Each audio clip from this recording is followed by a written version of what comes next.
Donald লু আবার দক্ষিণ এশিয়ার সফর করতে এসেছেন, এখন করছেন, বর্তমানে ভারতে আছেন। আর এটি আমাদের জন্য একটি বিশাল সুযোগ, কারণ আমরা জানি তার আগের সফরের পরেই বাংলাদেশে ঘটে গিয়েছিল এক বিশাল পরিবর্তন।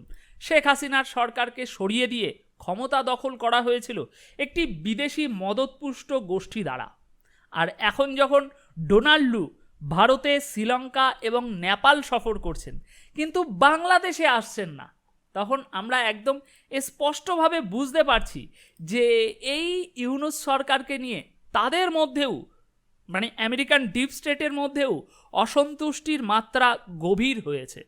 তারা এবার সম্ভবত অনুধাবন করতে শুরু করেছে যে যাদের তারা মদত দিয়েছিল তাদের যোগ্যতা কতটা সীমিত এবং তাদের প্রশাসনিক দক্ষতার কতটা অভাব রয়েছে, এবং এই অযোগ্যতা ও নেতৃত্বের দুর্বলতার কারণে ইউনূস সরকার জনগণের আস্থা অর্জন করতে ব্যর্থ হয়েছে, যা তারা স্পষ্ট দেখতে পেয়েছে। বন্ধুরা, ডোনাল্ড লুর এই সফরটি কেন্দ্র করে আজ আমরা আলোচনা করছি, আর বর্তমান সরকারের ভয়াবহ ব্যর্থতা এর মধ্যে ফুটে উঠবে আপনাদের সামনে। বর্তমান সরকার কিভাবে বাংলাদেশকে একটি অস্থিতিশীল পরিস্থিতির দিকে ঠেলে দিচ্ছে, কিভাবে দেশের জনগণের আশা আকাঙ্ক্ষাকে একেবারে পদদলিত করছে। ডোনাল্ড লুর এই সফর আমাদের সুযোগ করে দিয়েছে এসব কথা আবারও সামনে তুলে ধরার। আপনারা নিশ্চয়ই জানেন ডোনাল্ড লু এখন ভারত সফর করছেন এবং সেখানে তিনি যুক্তরাষ্ট্রের ইন্দো প্যাসিফিক কৌশল নিয়ে আলোচনা করছেন।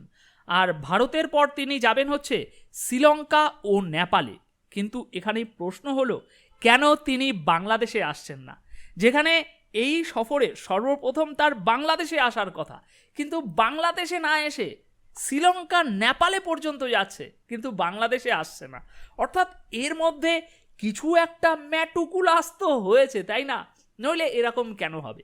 তো সেই বিস্তারিত ব্যাখ্যা আলোচনাতে আমরা যাব, কিন্তু তার আগে এই যে রিপোর্ট, এটা আপনাদেরকে একটু পড়ে শোনাই, যাতে সমস্ত খবর আপনারা বুঝতে পারেন যে কি হয়েছে না হয়েছে বিগত কাল থেকে। বন্ধুরা, বাংলাদেশের প্রত্যেকটি সংবাদ মাধ্যমে এই খবরটি ছাপা হয়েছে, আমি আপনাদেরকে দৈনিক জনকণ্ঠ থেকে পড়ে শোনাচ্ছি।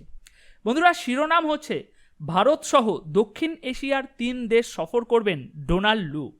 আচ্ছা বন্ধুরা, প্রতিবেদনে বলা হচ্ছে যুক্তরাষ্ট্রের প্রধান অংশীদারদের সঙ্গে, বন্ধুরা ভালো করে লক্ষ্য করবেন এই লাইনটি কি বলা হচ্ছে, যুক্তরাষ্ট্রের প্রধান অংশীদারদের সঙ্গে সহযোগিতার সম্পর্ক জোরদার এবং আঞ্চলিক সমৃদ্ধি ও নিরাপত্তার উন্নতি করার লক্ষ্যে দক্ষিণ এশিয়ার 3টি দেশ সফর করবেন যুক্তরাষ্ট্রের দক্ষিণ ও মধ্য এশিয়া বিষয়ক সহকারী পররাষ্ট্রমন্ত্রী ডোনাল্ড লু যুক্তরাষ্ট্রের প্রধান অংশীদারদের সঙ্গে। এখানে আমি বিশেষ ব্যাখ্যায় যাচ্ছি না, ব্যাখ্যা এর পরে আসছি, আগে খবরটা শেষ করি। বন্ধুরা, 3রা ডিসেম্বর থেকে 10ই ডিসেম্বর 8 দিন ভারত, শ্রীলঙ্কা ও নেপাল সফর করবেন তিনি। মার্কিন সহকারী পররাষ্ট্রমন্ত্রী নয়াদিল্লিতে মার্কিন ভারত ইন্দো প্যাসিফিক অন্তর্বর্তীমূলক নীতি প্রয়োগে সহযোগিতা করবেন। ভারত সফরকালে দেশটির সিনিয়র কর্মকর্তাদের সঙ্গে পৃথক আলোচনা সভা অনুষ্ঠিত হবে। আলোচনা সভায় বৈশ্বিক ও আঞ্চলিক পরিপ্রেক্ষিত ইস্যুগুলো স্থান পাবে। সুতরাং বন্ধুরা, এর কারণ কেন এই পরিবর্তন, এর কারণ অনুসন্ধান করতে গেলে আমরা দেখতে পাব বর্তমান পরিস্থিতি এবং এই সরকারের প্রতি আন্তর্জাতিক সম্প্রদায়ের আস্থা কমে যাওয়া। বিদেশি কূটনৈতিকরা, বিশেষ করে মার্কিন যুক্তরাষ্ট্রের শীর্ষ পর্যায়ের কর্মকর্তারা বর্তমান সরকারের অযোগ্যতার কারণে তাদের সমর্থন প্রত্যাহার করার দিকে ঝুঁকছেন, আর এর ফলে তারা বাংলাদেশে এসে আর কোনো ফলপ্রসূ আলোচনা করতে চাইছেন না। বন্ধুরা, ইউনূস সরকারের ব্যর্থতা, জনগণের প্রতি তাদের অমানবিক আচরণ এবং রাজনৈতিক দুর্বলতা আন্তর্জাতিক সম্প্রদায়